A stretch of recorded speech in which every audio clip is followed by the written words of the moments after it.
నా ప్రసంగాలు వింటూ చాలా కామెంట్స్ రాస్తూ ఉంటారు. ఒకచోట ఒక అబ్బాయి నాకు జస్ట్ 23 ఓల్డ్ అబ్బాయి ఒక చిన్న క్లిప్ పెట్టాడు నా నెంబర్కి. బెంగళూరులో 23 ఓల్డ్ బాయ్స్ 2.5 లక్షల రూపాయలు అదేదో మోటార్ సైకిల్ కొనుక్కున్నారట. బుర్రని తిరుగుతున్నారు. సార్ చెప్పినట్టు హెల్మెట్ పెట్టుకోకుండా యాక్సిడెంట్ పాలయ్యారు. ఇద్దరికి తలకు ఏటైంది. స్పాట్, చనిపోలేదు, హాస్పిటల్లో కోమాలో ఉన్నారు. ఆ హాస్పిటల్లో ఇలా యాక్సిడెంట్ అయ్యి కోమాకు వెళ్ళిన వాళ్ళు ఇప్పటికీ 1000 మంది అడ్మిట్ అయితే ఒక్కరూ బయటికి రాలేదు. అందరూ పైకి వెళ్ళిపోయారు. 3 రోజులు, 4 రోజులు, 5 రోజులు ఐసీయూలో ఉన్న తర్వాత. సో ఆ డాక్టర్లు అందరూ అక్కడికి వెళ్ళిపోయారు, ఇంకేమీ లేదు, అందరూ పిలుచుకోండి అని చెప్పి వాళ్ళ ఇంట్లో అందరికీ చెప్పేశారు. 3 రోజుల తర్వాత ఒక అబ్బాయి చనిపోయాడు. ఇంకా 3 రోజుల తర్వాత ఇంకో అబ్బాయి ఇంకా చనిపోలేదని డాక్టర్లు అందరూ వెయిట్ చేస్తుంటే 6వ రోజు రాత్రి ఠక్కని లేచి కూర్చున్నాడు. ఇంకా 6 వారాల్లో బాగా అయిపోయాడు, నడుస్తున్నాడు. సో ఈ డాక్టర్లందరికీ అనుమానం వచ్చింది, ఏం జరిగింది, ఇంతమంది చనిపోయారు సార్ మీకు చెప్తారు. ఆయన చెప్పాడు కదా, ఆరోగ్యం ఉన్నా యాక్సిడెంట్లో చనిపోతారు మీరు, జాగ్రత్త అని. ఇది జరిగిన విషయం. ఎలా బయటపడ్డాడు వీడు, 1000 మంది చనిపోయారు, ఇంత కోమాలో ఉన్నవాడు మళ్ళీ వెనక్కి వచ్చాడని వాళ్ళు అదే పనిగా పని కట్టుకొని ఎంక్వైరీ చేశారు. వాళ్ళ ఇంటికి వెళ్ళారు. వాళ్ళ అమ్మ నాన్నని అడిగితే, మా అబ్బాయి యూట్యూబ్లో డాక్టర్ ఖాదర్ ప్రసంగాలు విని గత 2 సంవత్సరాలుగా సిరిధాన్యాలను మాత్రమే భోంచేస్తున్నాడు.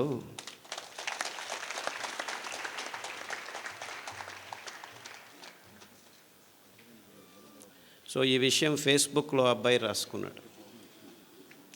అంటే నేను ఆయన చెప్పిన దానికి తద్విరుద్ధంగా చెప్తున్నానని కాదు, అందరూ హెల్మెట్లు వేసుకొని ప్రయాణం చేయండి, కానీ యాక్సిడెంట్ అయినా కోమా అయినా మీరు సిరిధాన్యాలు తింటూ ఉంటే బతికి బయటపడేదానికి దారి ఉంటుంది అని మీకు ఈ ఘటనతో చెప్తున్నా.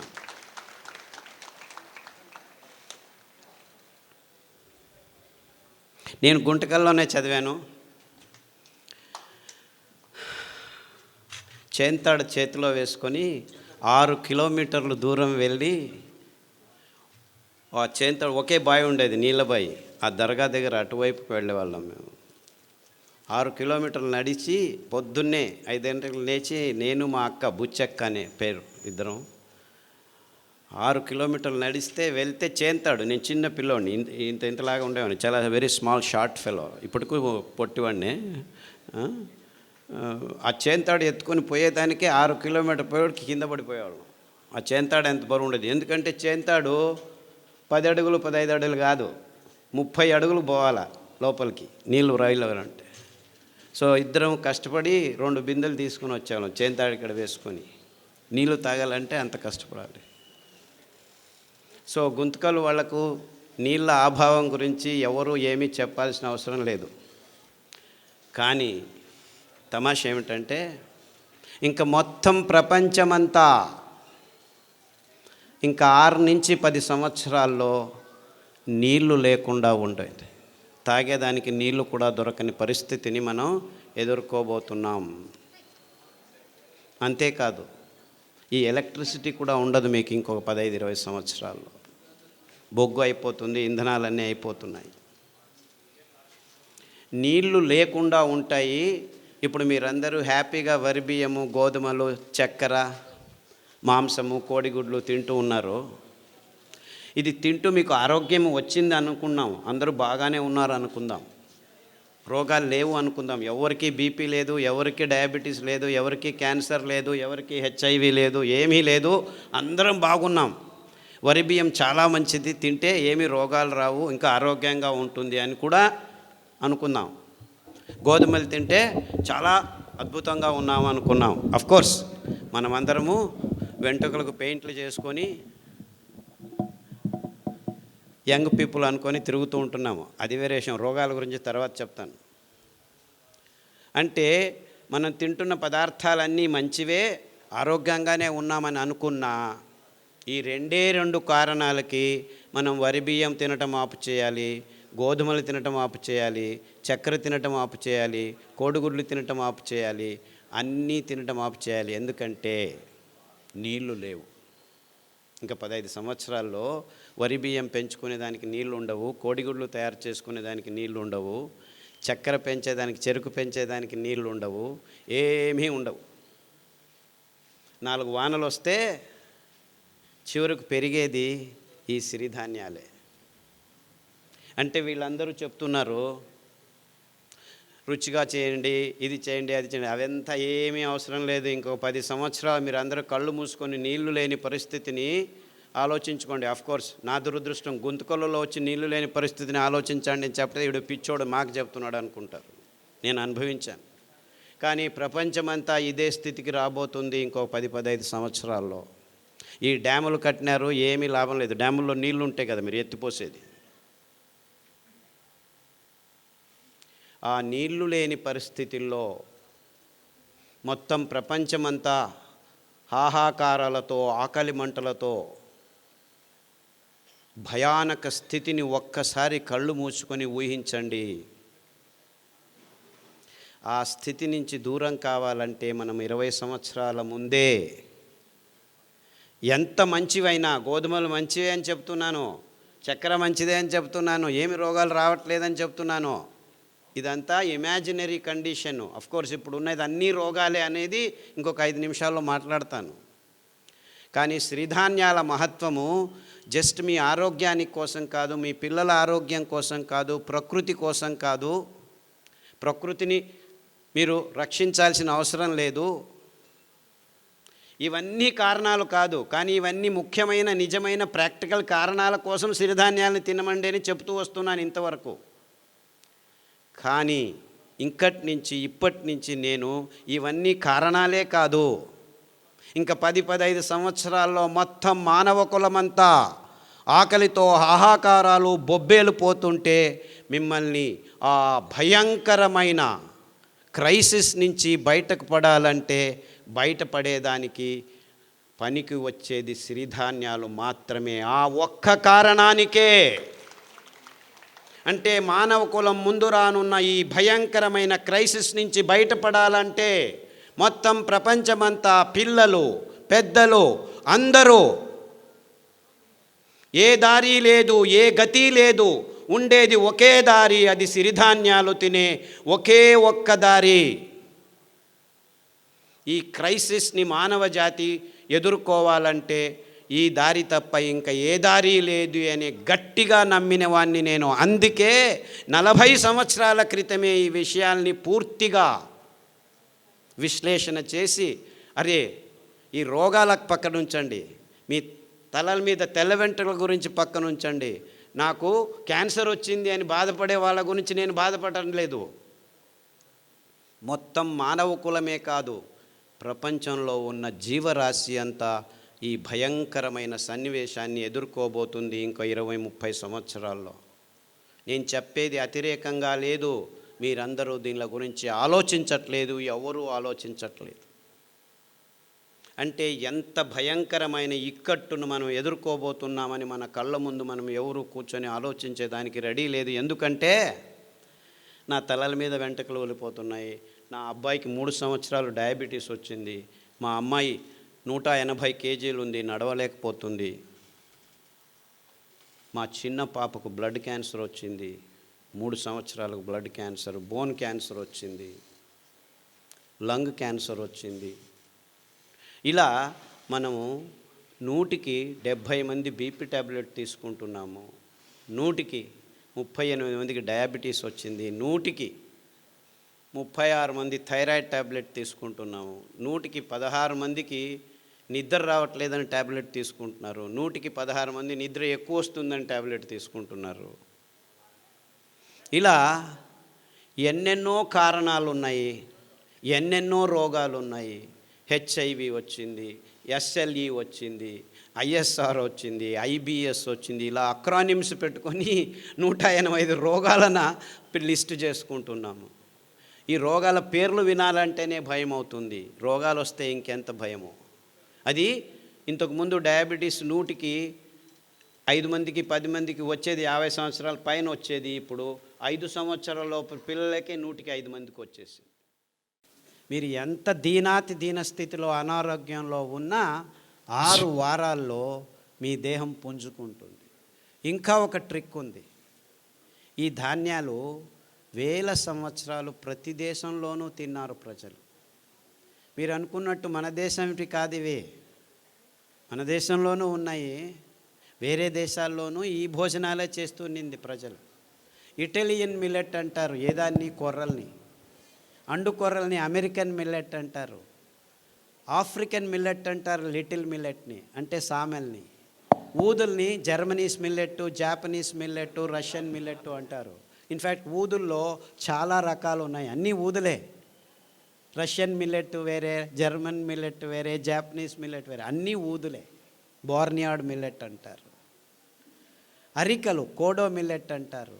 హిమాలయ కొండ చర్యల్లో యథేచ్ఛగా ఇప్పటికీ పెరుగుతున్నాయి. అంటే అక్కడి నుంచి ఇక్కడికి వచ్చాయి కాదు, అక్కడ ఉన్నాయి ఇక్కడ ఉన్నాయి, వేల సంవత్సరాల క్రితమే ఉన్నాయి. ఎందుకంటే దీనికి ఆర్కియలాజికల్ ఎవిడెన్సెస్ మొన్ననే దొరికాయి. ఈ C4 ఫుడ్స్ అంటారు దీన్ని.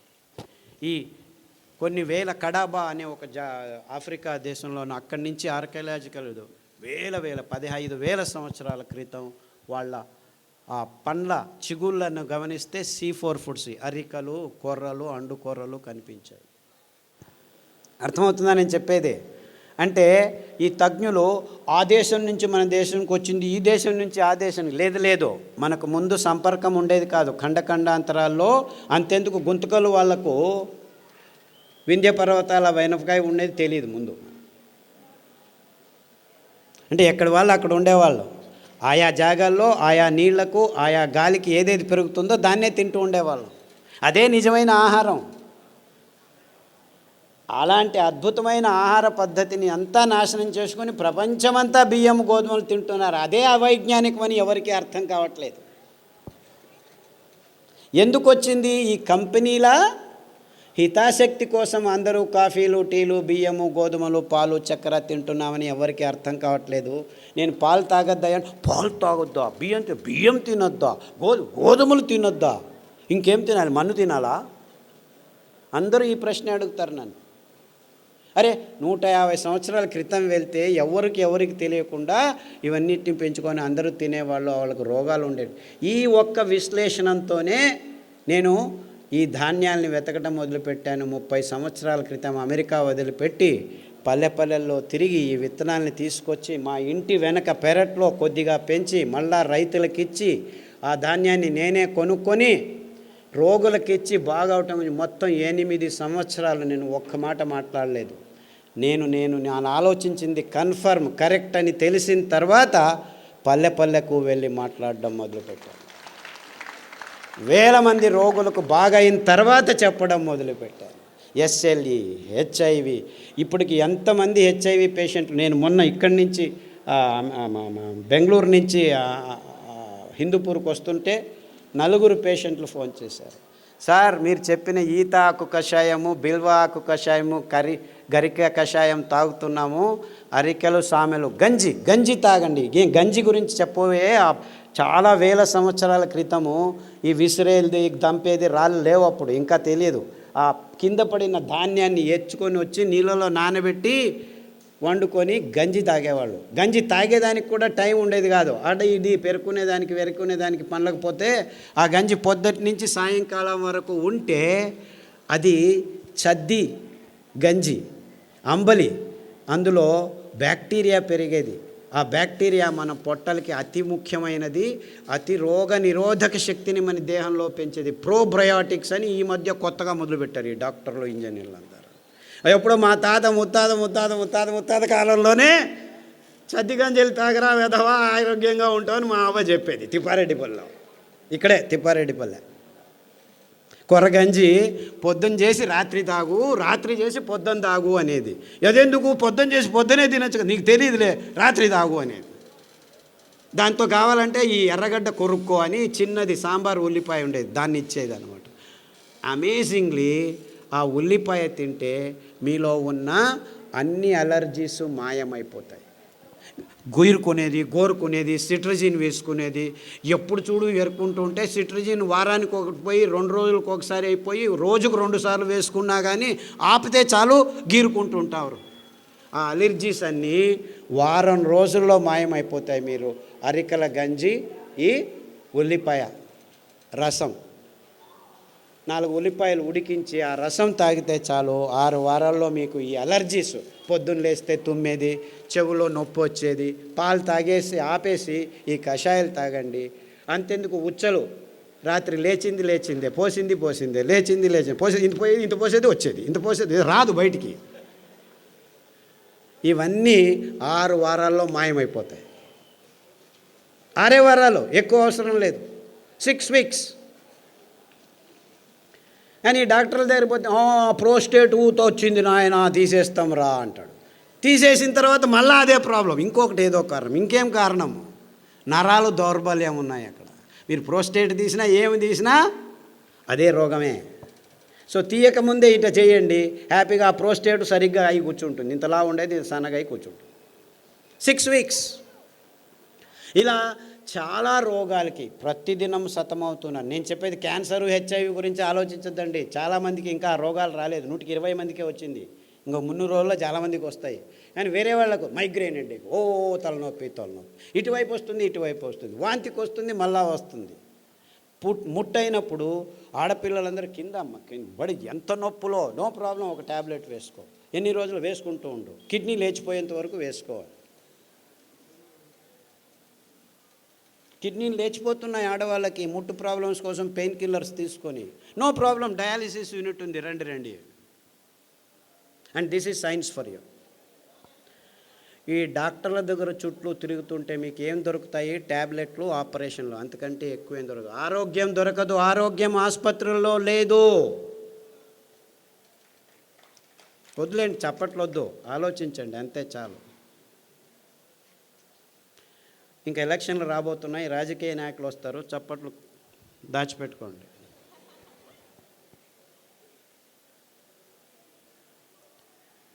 ఎక్కడుంది ఆరోగ్యం? మన కొర్రల్లో ఉంది, మన కానుగ కషాయంలో ఉంది, మన పారిజాత పువ్వుల్లో ఉంది, మన రావి చెట్లల్లో ఉంది, మన కానుగ చెట్లల్లో ఉంది, అండు కొర్రల్లో ఉంది, ఊదుల్లో ఉంది. ఇంత అద్భుతమైన పదార్థాలు మీరు ఏమైనా డబ్బు ఖర్చు పెట్టాలా? పేద రైతులు పెంచగలరు. దాన్ని అక్కడికక్కడే మీ ఇంట్లోనే రెడీ చేసుకునేదానికి బుచ్చి మెత్తడని మా అక్క నేను కలిపి కనిపెట్టాము. అందరూ హ్యాపీగా ఇంట్లో ఎవరైనా సరే రాత్రి నానబెట్టి పొద్దున ఎండబెట్టి అలా అంటే చాలు, బియ్యం రెడీ. ఇంకా అద్భుతం ఏం తెలుసా? ఈ ధాన్యాలు 7 సంవత్సరాలు నిల్వ ఉంచిన ఒక్క కెమికల్ లేకుండా, ఒక్క పురుగు రాకుండా ఉంచుకోవచ్చు ఈ 5 ధాన్యాలు. మీకు ఎప్పుడు కావాలో అప్పుడు బియ్యం రెడీ చేసుకోండి. సో అందరూ అంటున్నారు పేదవాళ్ళకి ఇది కష్టమని. ఇన్ఫ్యాక్ట్ పేదవాళ్ళకే ఈజీ. ఈ పెద్దవాళ్ళు పనులు చేసుకోలేరు, డబ్బులున్న వాళ్ళు. మీరు చేసిస్తే వాళ్ళు తింటారు. అంటే మీరు కొనాల్సిన పని లేదు. 2 ఎకరాలు మెట్ట భూమి ఉంటే పెంచుకోండి, ఇంట్లో పడేసుకోండి. ఎప్పుడు కావాలంటే ఆ మిక్సీలో 1 కేజీ రెడీ చేసేదానికి మీకు 20 కేజీలు 2 గంటల్లో పని చేసుకోవచ్చు. ముందులాగా దంచాలి, విసరాలి అని ఏమీ లేదు. కావాలంటే మీకు డబ్బు కావాలంటే మీరే రెడీ చేసి పక్కనున్న ఊరికి అందజేయచ్చు. 10 మంది కూర్చొని ఆడవాళ్ళు పనిచేస్తే దగ్గర దాదాపు 500 కిలోలు రెడీ అవుతాయి. ఆ పని బాలన్ గారు చేసి చూపించారు. ఇక్కడ అనంతపూర్లో భానుజ అని ఇంకొక మహిళా సంఘం వాళ్ళు చేస్తున్నారు. అంటే పేదవాళ్ళకి ఇవి అతి చౌకగా, ఎవ్వరి హంగామా లేకుండా పెంచుకొని ఇంట్లోనే తయారు చేసుకొని తినేంత వరకు మేము అన్ని రకాలుగా ఏర్పాటు చేశాము. మీరు చేసుకోవాలి అంతే. అంటే పేదవాళ్ళకి ఏమీ ఇబ్బంది లేదు. ఇంకా కొనుక్కునే వాళ్ళకే 100 రూపాయలు ఆ కేజీ, 150. యాక్చువల్లీ రైతులకు మీరు 10 రూపాయలు, 11 రూపాయలు మధ్యవర్తులు తింటున్నారు మధ్యలో. అయినా కానీ 100 రూపాయలు ఇచ్చి కొన్న 1 కేజీ 10 మంది తినొచ్చు మీరు. ఎందుకు? ఇందులో పీచు మధ్యలో ఉంది. నానబెడితే రాత్రి నానబెట్టి పొద్దున వంట చేస్తే 1 కేజీ బాగా వికసించి అరలితే మీరు 10 మంది తినొచ్చు అనమాట. అదే బియ్యం అయితే వరి బియ్యము కేజీకి 4 తిని ముగించేస్తాం అనమాట. అంటే 1 కేజీకి 4, ఇక్కడ 1 కేజీకి 10 మంది, వీడు 30 రూపాయలు కేజీ అనుకో, 30 × 2.5 కేజీలు అంటే అది అంతే అయింది కదా. ఆ బియ్యం తిన్న తర్వాత మీరు ఎక్కడికి పోతున్నారు? ఆసుపత్రిలో చుట్టూ తిరుగుతున్నారు. ఈ బియ్యం తింటే మీరు రైతుల దగ్గరికి వెళ్ళచ్చు. అంటే నిజంగా మీరు ఎవరి చుట్టూ తిరగాలి? ఆరోగ్యం కావాలంటే ఎవరి దగ్గరికి వెళ్ళాలి మీరు? ఇన్ఫ్యాక్ట్ నిజంగా మనకు ఆరోగ్యం కావాలంటే ఆ రైతుల వైపు మన ముఖం చూపించాలి, వాళ్ళను గౌరవించాలి. వాళ్ళు పెంచే ధాన్యానికి విలువ ఇచ్చి భక్తితో తీసుకుంటే వాళ్ళు బాగుపడతారు, మనము బాగుపడతాం. అర్థమవుతుందా?